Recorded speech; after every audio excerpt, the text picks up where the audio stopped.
Hi, I'm Tom Scarpello of Revology Cars, and this is car number 193, a 1968 Mustang GT 2+2 Cobra Jet in rapid red metallic with ivory and red leatherette interior. Today I'm going to take you on a walk around of this car, and we're going to go for a drive.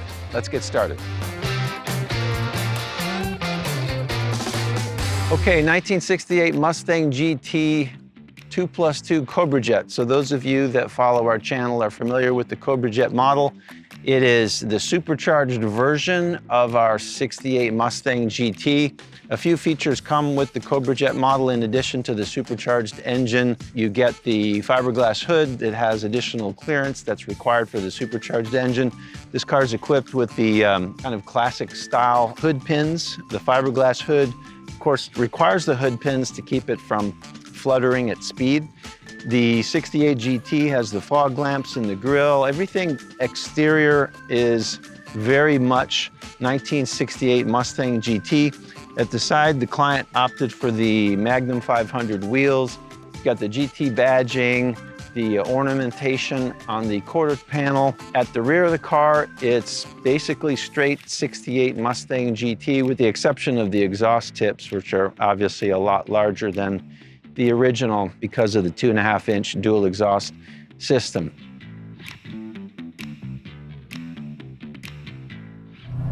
I'm often asked to describe what's unique about Revology Mustangs and Shelby GTs as compared to the cars that other companies are building. I would say there are 5 main things that make our products unique.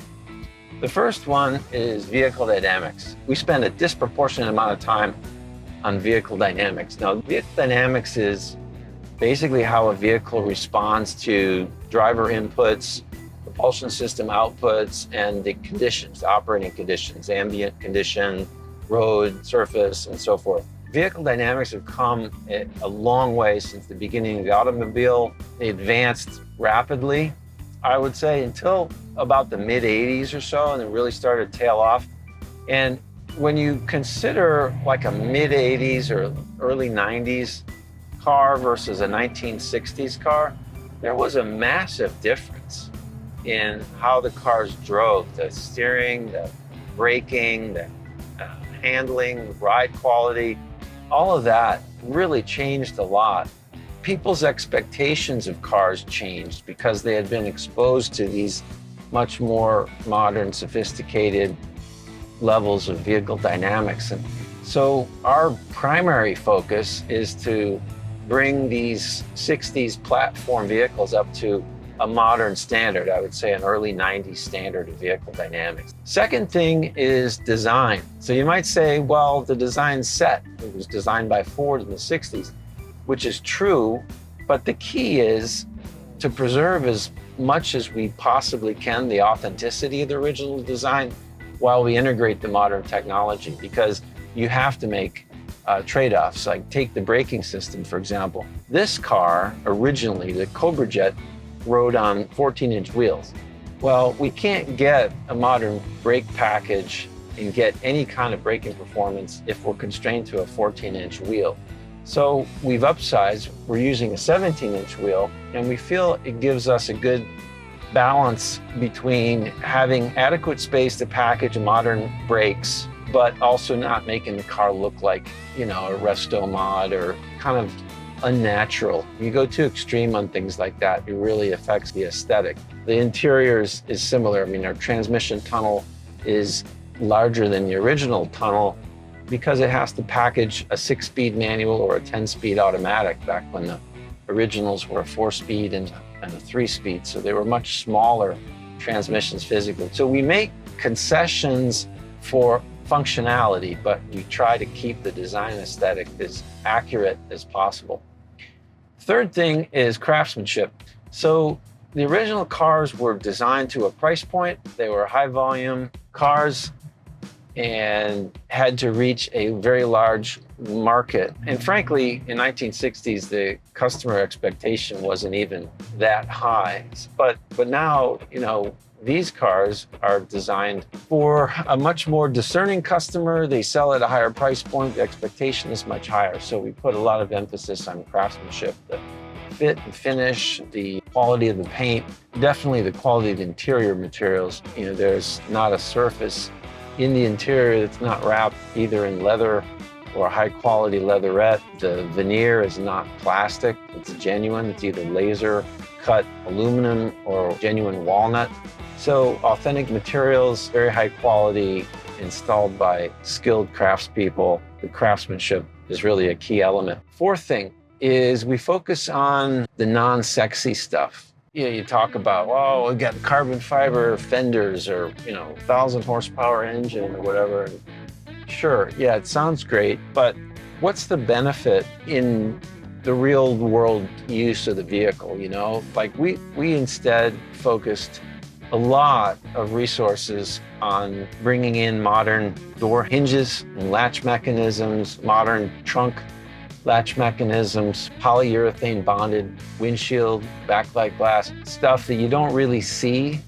And it's not something that you necessarily can, do a press release on, but it makes the car just worlds better to drive and use. And ultimately, that's what this is for. I mean, it's an automobile and you're supposed to drive it. We don't make trailer queens. So focusing on that non-sexy stuff, that's a big thing that makes us different from the other guys. And then the last thing is extensive use of OEM parts. OEM, original equipment manufacturer, Ford, GM, Toyota. We use a lot of Ford parts, current production Ford parts. We use GM, we have Mazda, Porsche, actually even one Ferrari part. So we'll always choose OEM just because the amount of development that goes into OEM parts significantly greater than what goes into aftermarket parts. Aftermarket companies are going after a much smaller market. They can't afford to make the kind of investment that OEMs can make just because the volume's not there to justify that investment. We do use aftermarket parts where it makes sense. For example, air conditioning, we use Vintage Air for AC. We've been doing that ever since the beginning of the company. That company's made a large investment in developing air conditioning systems for vintage cars. But for engines, for example, we use factory engines. These are the exact engines that go into the current Mustang GTs in the Flat Rock plant. They literally come to us the same way they go to the Flat Rock plant from the engine plant. And the calibration that we use is OEM calibration. It has a few changes that are made just because of the way our vehicle is configured. It's a little bit different, but we're not tuning to try to get more power. Power is more than adequate. This engine in this car, 710 horsepower, this car can do a quarter mile in 11.7 seconds at 124 miles an hour. Those are good numbers. It's not a numbers car. We don't consider our cars to be numbers cars. We're not really focused on that. We're focused on how the car feels to drive, but that's faster than a new Hellcat. Current Hellcat, and that's in a 60s Mustang. It's also faster than a lot of very famous classic cars. For example, faster than a Ferrari F40. Good luck getting your hands on one of those. But OEM parts for us always are the go-to when we can utilize them. Cooling system's a great example. You're limited into how much larger of a radiator you can fit into the original Mustang engine bay. Instead of trying to come up with some sort of a custom radiator, we redesigned the core support to be able to use the current Mustang radiator and fans and cooling, the entire cooling system effectively. And that way we're absolutely certain we don't have a problem. So those are the five. It's vehicle dynamics, it's design, it's craftsmanship, it's focus on the non-sexy stuff, and it's OEM parts whenever possible.